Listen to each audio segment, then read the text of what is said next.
code, cloud, IT, and silly jokes. ITT. Hey everyone, Hello. it's Dawid Chruścielski And Grzegorz Kotlarz. and we are ITT. Today we have a topic for you, which is the builder pattern. So one of the design patterns, and we want to present you builder pattern in action. So let's switch to the IDE, and David, the stage is yours. Yeah, let's get straight into the action. So we will use that builder pattern on an example of an HTTP triggered Azure function. So like a bare bones Azure function that does not too much. It is supposed to take a request and send an email somewhere. Hopefully on the queue, but this time we will just mock that behavior. It will just happen, like, you can imagine it's happening in the background, but yeah, in our case, it's just like nonsense comment and the result that it's done. So what do we have here? We have another function, functions v4, written in C# with this HTTP trigger that we've mentioned already. It's a GET request this time, should be post for the email probably, doesn't matter. But we are getting the result, and we are using an email service which is injected into that function constructor, and then we are using that service to effectively send an email to Grzegorz with a topic or subject of an email that ITT Builder, that it is all about our ITT Builder pattern video. And if he heard about the builder pattern, hopefully already, yes. And at least after the video. And in this function, nothing else happens. That's basically it. We just invoke a method of send email, and this is all that's happening. However, the email service has some more capabilities for us. So what it can do, it can also take some optional parameters for us. So we can add CC, so like a secondary person that will get the email, will be notified on that email. It's not like a direct receiver, it's somebody who will just get the email. And BCC, so somebody also who will be notified but not on the recipient's list. So it's great, we can use that.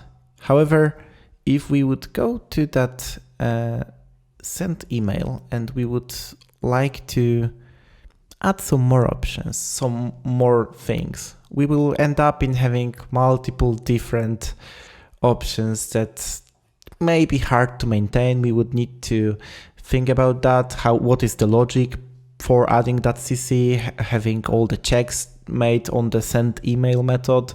Maybe there are some business rules, like when you add a CC, you cannot add BCC, stuff like that. It may happen. In this case, it's like this was like a ridiculous example, but you get the point, hopefully. Sometimes the business is ridiculous.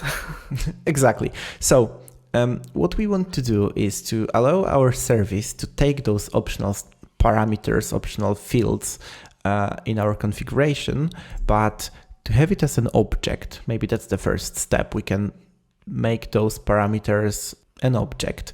We'll preserve those. It would be a good idea to have that as an object as well, but let's just preserve that as simple types for now. Let's get rid of those two. One more thing before we'll dive deeper. We are using the IOC. It's all configured in here in function startup class. That's basically it. We just add a singleton email service. It's bound to our awesome email service. And that where is that service exactly is a separate project, which is very important. It's email library project, which we are referencing inside our functions project. And we have this email service that's just basically an interface that we are going to use everywhere in our application. And we have the send email result, which is the result that you've already seen in the function that's being returned. And this is the implementation, the current implementation of awesome email service. That's basically it. It's just send email, pretend you've sent an email, and then return confirmation with message that the message with subject blah blah blah was sent to receiver, and those are the CC and BCC. Obviously, there in like real world scenario, it can be multiple receivers, multiple people who will be notified and stuff like that. But for just simplicity reasons, it's just one awesomeness of email. this service is simplicity. Exactly, and it could be definitely improved. So what we want to do is we want to introduce object that will contain our optional fields for us. So let's start with this one. Let's start with creating a new class having those two properties. Let me just check something because I'm super... Yeah, nothing here. You cannot do that. I was hoping. All right. So what we want to do is... No, we have to do on our own. We want to add... Developers in 2023. Not on our own because we have Copilot in here. So let's start. Let's add a new public class, which will be send email options. And those will be options for our send email method. And that actually already did quite good job for us.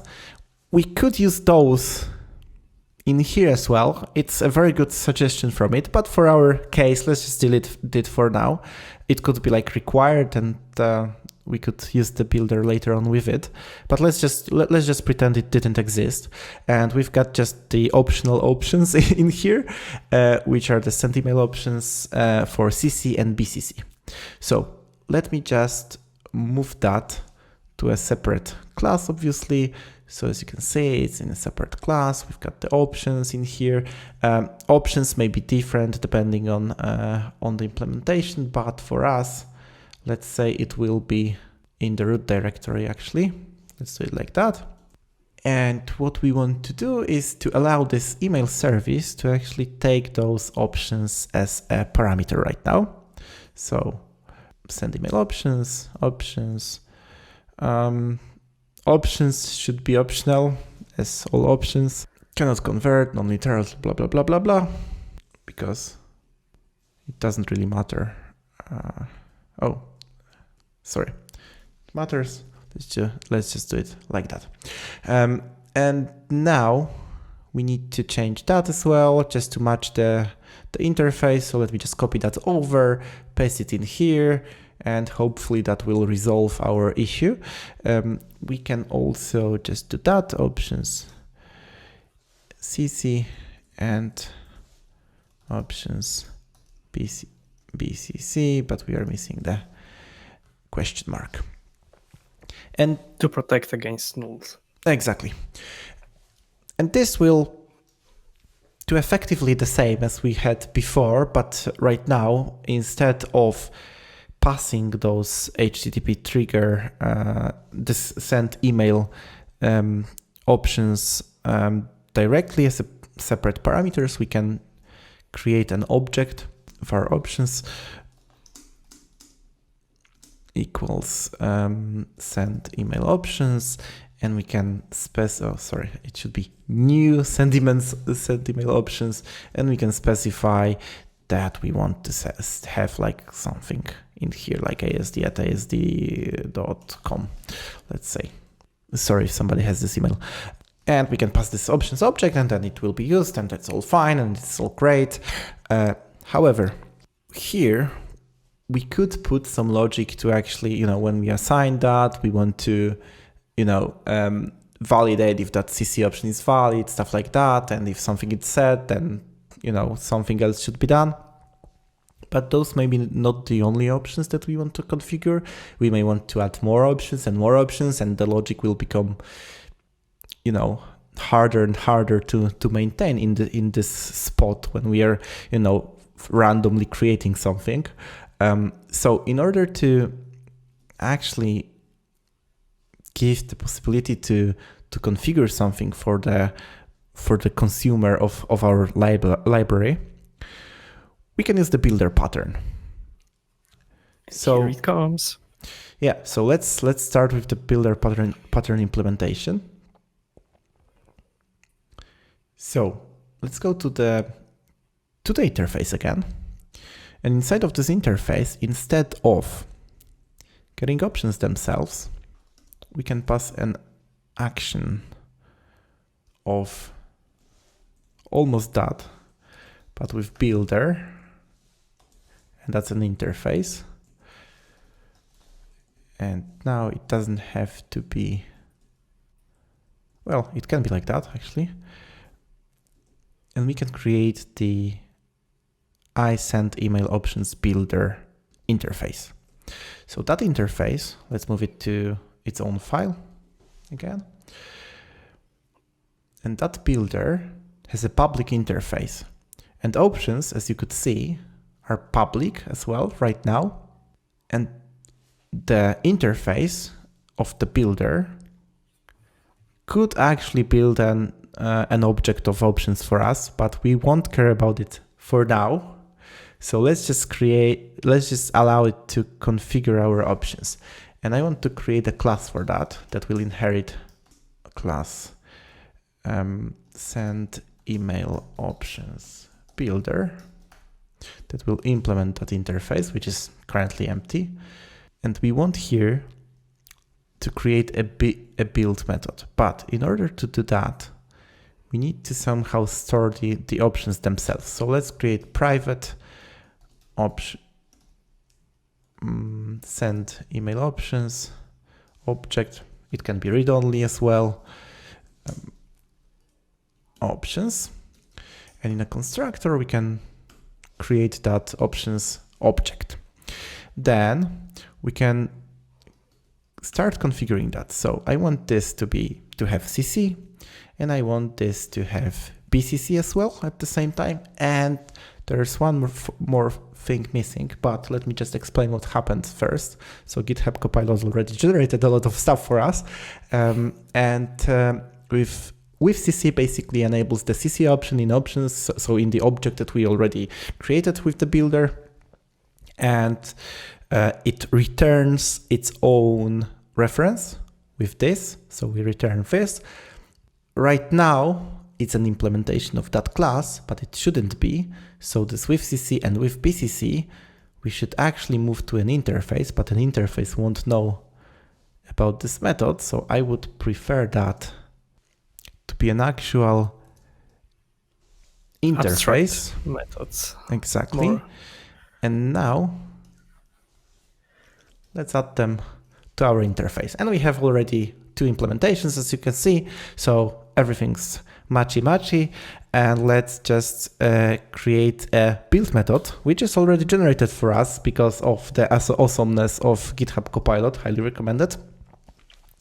And as you can see, it basically returns the options that we've built along the way with the builder pattern. So what it does, it's basically creating the options for us. So we have something. There is always an object. We don't have to check if it's null. What's the value? We won't need to later on in our class check if this object exists, because we will always build it. We'll show you in a moment. Then we can, specify some optional things that we think that should be configurable for us. And the last bit is basically that build method that we are going to use as well. So let me just move that to a separate file into implementation. And why to implementation? I tend to hide those things inside of the implementation because I am going to make it internal.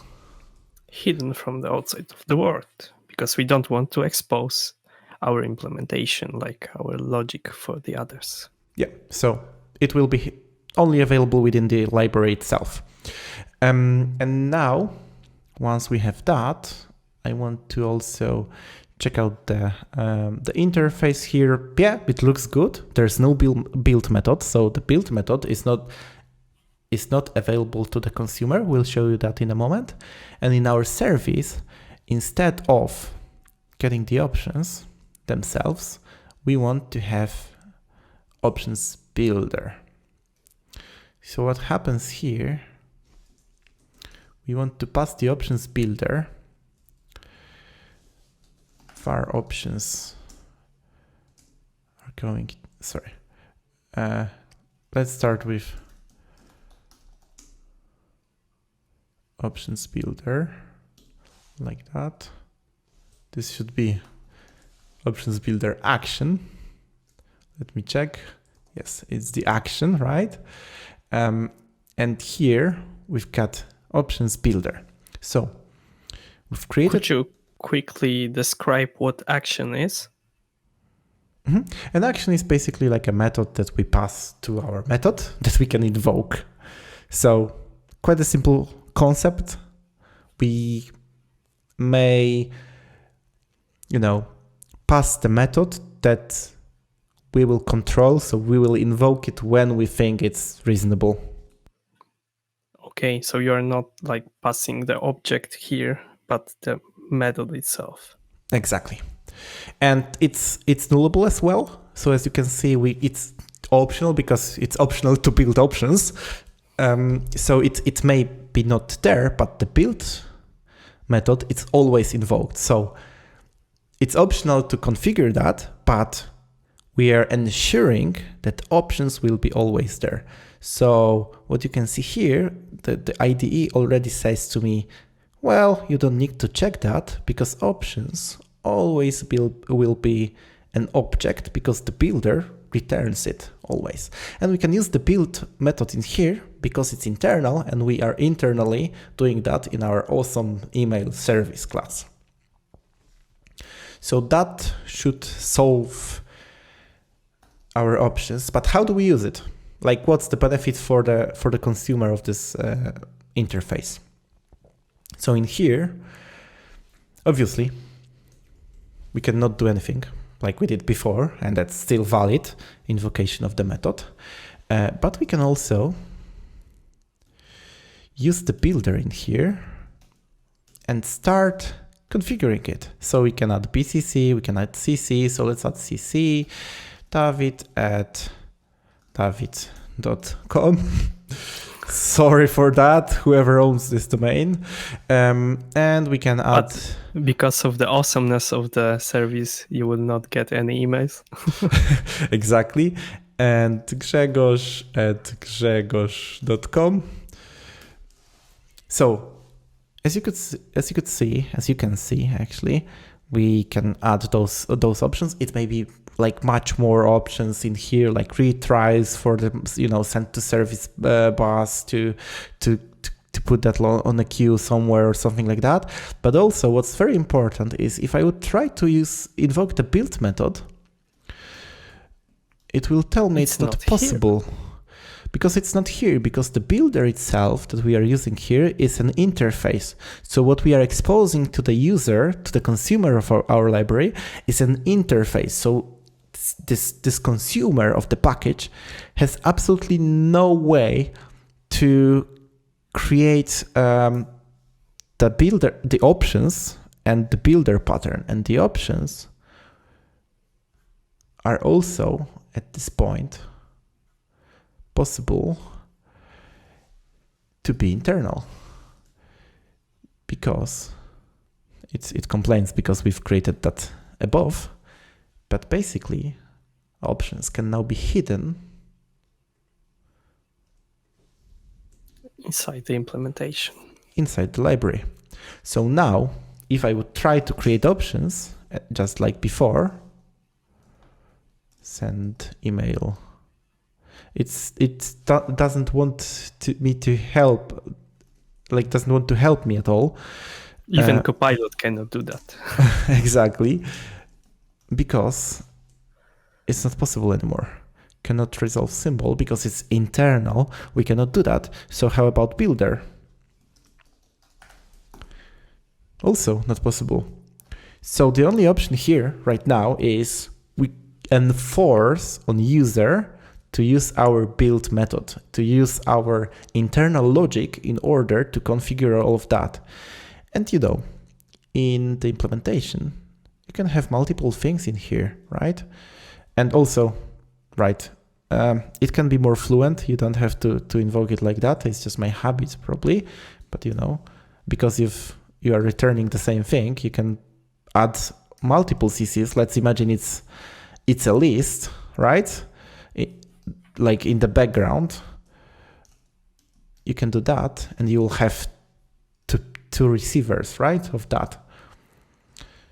So it's super useful for the Fluent API, and you can, let's imagine you would have options that you would like to extend with stuff, with things like that. It's much more convenient because right now options can become just, a carrier of the data, and they can have, like, for example, they could have just a list, like a bare bones list, like a simple list that will have all the emails, and it doesn't care how it's built, how it's added, what are the rules and stuff like that. And also you can add all the business rules inside of the builder object that will verify if the email is correct, for example, stuff like that. So on that side, you'll notice that something is wrong with that.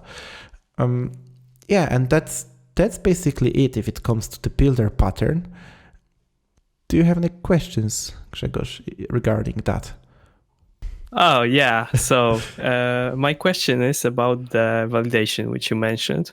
So we can validate, for example, the correctness of the email address passed to the with CC method. But what if the properties are connected? How can I validate if, for example, both CC and BCC cannot be empty if one of them is not empty? So, different approaches. It's somehow connected with the ordering of things as well, to be honest. But let's just start with the simple solution. In the build method, you can check that. So whenever somebody, stated everything, then you can check every single thing in the build method as the last step to verify if that it's all okay. Okay. I think everything is obvious, but maybe can we run it? Yeah, that's the last thing that it would be great to actually do. So let's just start this awesome function that sends an email. Fingers crossed. Fingers crossed. It should start in a second. It's preparing, extracting, doing some fancy stuff in the background with function runtime.